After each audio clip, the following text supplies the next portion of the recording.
International Center for Settlement of Investment dispute ruled in favor of QNB. South Sudan and its central bank have reportedly neither paid the award nor challenged it. And while the U.S. court agrees to uphold the award, South Sudan could face asset seizures or further diplomatic pressures to meet its obligations. Away from that, Starlink, the satellite internet service by SpaceX, is now officially available in Guinea-Bissau, marking its seventh launch in West Africa. In April, Guinea-Bissau's National Regulatory Authority for Information and Communication Technologies granted formal approval for Starlink, Elon Musk's satellite internet service, to begin operations in the country. Starlink had previously received a provisional license in December 2024, and with full regulatory clearance now secured, the company is finalizing administrative steps ahead of a nationwide rollout. Internet access remains a major challenge in Guinea-Bissau, where an estimated 67.5% of the population is offline. The country has traditionally relied on just two major providers, Orange and Telecel, which recently absorbed MTN's local operations. Both operators use fiber infrastructure routed through Senegal and Guinea-Conakry, but connectivity is often unreliable due to frequent service disruptions. Egypt has ordered 6 more Airbus A350-900 aircraft, bringing its total commitments for the model to 16. The airline's chairman and CEO, Captain Ahmed Adel, said it will enable them meet the rising demand for long overhaul travel, support their network expansion plans over the next 5 years, and contribute to Egypt's broader efforts to promote more sustainable air transport. The A350 is recognized as the world's most modern, fuel-efficient wide-body aircraft, setting new standards in intercontinental travel. Nordgold, a leading Russian gold mining company, has signaled a significant strategic pivot towards Africa, expressing its readiness to invest substantially in Sierra Leone and Guinea-Bissau. This comes as the firm solidifies its presence in the region with the recent acquisition of a key gold project in Burkina Faso, a move that underscores deepening economic ties between West African nation and Russia. Georgi Smenov, Nordgold's CEO, articulated the company's vision at the recent SPIEF 2025 event, stating that Africa is a promising region, and while Nordgold's current operational footprint extends across Burkina Faso, Guinea, Russia, and Kazakhstan. The latest United Nations Hunger Hotspot report for June 2, October 2025 brings cautiously positive news. Several African countries in East Africa and Southern Africa are no longer classified as hotspot, thanks to notable climatic improvement. However, the report warns that future shift in weather patterns and ongoing drivers of food insecurity could reverse these gains. The June to October 2025 UN Hunger Hotspots report highlights improvement in hunger situations in several African countries due to better climate conditions. Countries such as Ethiopia, Kenya, Lesotho, Malawi, Mozambique, Namibia, Zambia, and Zimbabwe are no longer listed as hotspots. Persistent food insecurity remains a concern despite improvement attributed to factors like high food prices, below average rainfall, and economic conditions. According to the report, conditions in Ethiopia have improved from the catastrophic 2020 and 2023 drought and war era, particularly the violent Tigray conflict. South African President Cyril Ramaphosa concluded his visit to Canada on Tuesday. Canada had hosted the G7 summit, during which non-G7 members like South Africa attended the G7 Leaders Outreach Summit, focusing on issues such as energy security. According to the South African presidency, Ramaphosa strengthened ties with host nation Canada and worked on strategic alignments with other G7 members, although a bilateral meeting between the South African leader and US President Trump did not take place. The meeting would have come as a potential opportunity to improve relations after a disastrous White House visit by the Ramaphosa in May, during which Trump accused South Africa without proof of committing a genocide against white Africans. But Trump left the summit a day early, citing the explosive situation in the Middle East as a reason for his return to the United States. The US has ordered the resumption of students' visa appointments, but with stricter requirements in place.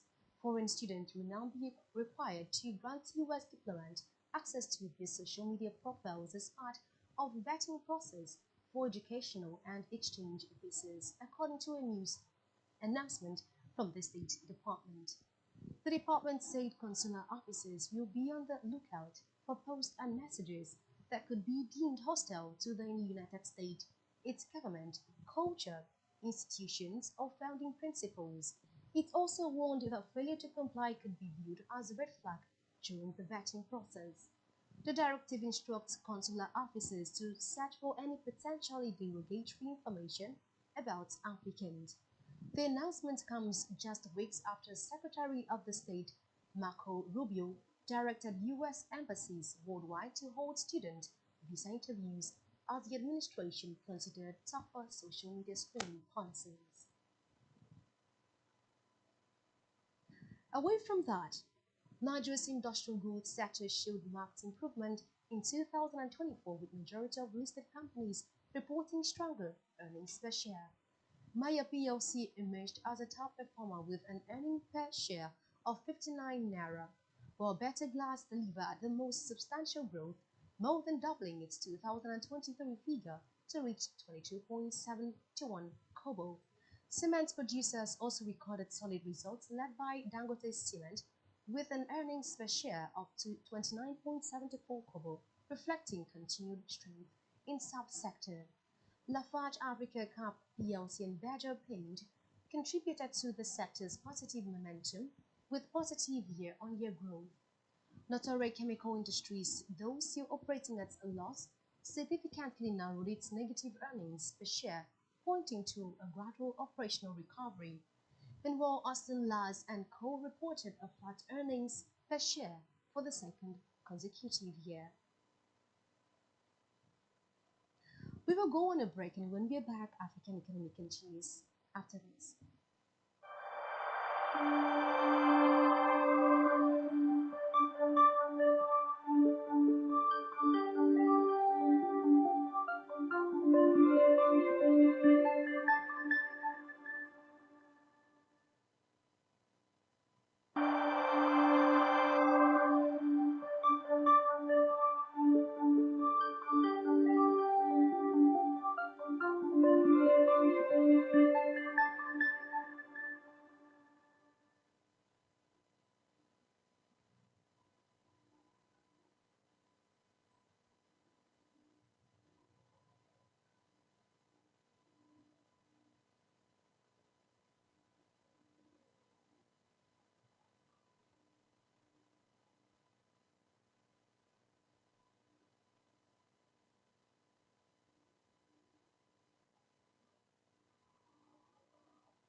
Spectrum TV, broadening your horizon.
Thank you so much for staying with us. And now to the rest of the stories.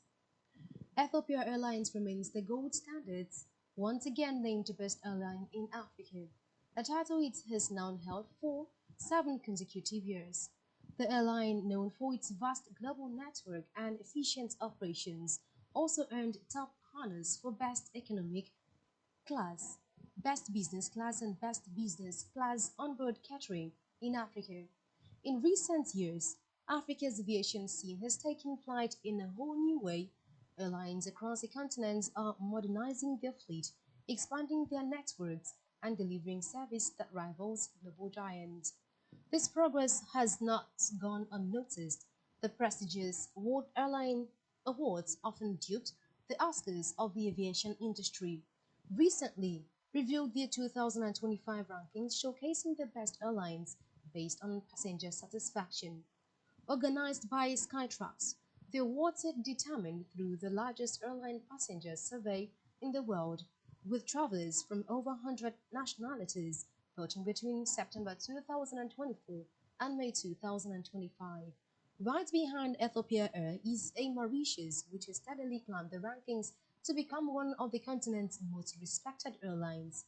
In 2025, it claimed second place in Skytrax rankings, renowned for its warm hospitality and sleek service. The national carrier of Mauritius connects the island to major destinations across Africa, Europe, Asia, and Australia. And that's the list, and that the list on the screen is courtesy of Skytrax. In the first quarter of 2025, Nigeria continued its strong trade momentum with a total nominal trade volume of 36 trillion naira. Exports rose slightly to a new peak of 20.6 trillion, while imports declined quarter to 15.4 trillion naira. The result was a solid 5.17 trillion surplus, the second highest on record. This marks the sixth consecutive quarter of surplus since Nigeria flipped to a positive trade but balance in mid-2023. However, with inflation still elevated, the real value of trade may be growing more slowly than these nominal figures suggest. The Nigerian government has suggested that it has reached an agreement with gas companies for the supply of an additional 20 million standard cubic feet of gas to meet the growing demand for compressed natural gas (CNG) by vehicle owners. As part of its broader strategy, the government said it plans to convert between 125,000 and 200,000 vehicles to run on CNG by the end of this year. Speaking at the official launch of the Mobility CNG Supply Framework in Abuja, the program director and chief executive of the Presidential Compressed Natural Gas Initiative, Engineer Michael Oluwagbemi, said that the initiative is targeting the deployment of 1 million CNG-powered vehicles by 2027. Nigeria's Minister of Communications, Innovation and Digital Economy, Oshin Tijani, has been elected, I beg your pardon, Vice President of the International Telecommunication Union ITU Council for the 2025 and 2026 term. Tijani's appointment marks Nigeria's first leadership role at the ITU Council in nearly 50 years and could be a significant moment for Africa's voice in global digital governance. On his part, Tijani also pledged to use the position to advocate for inclusive tech policies globally. The value of building plans approved in South Africa slumped by 20.8% year-on-year to 7,271.8 million rand in April 2025, following a revised 4.6% drop in the previous month. This marked the sharpest fall since January amid significant declines in permits for non-residential buildings and residential buildings. In contrast, approvals for additions and alterations rose by 2%, rebounding from a 6.4% decrease in the prior month.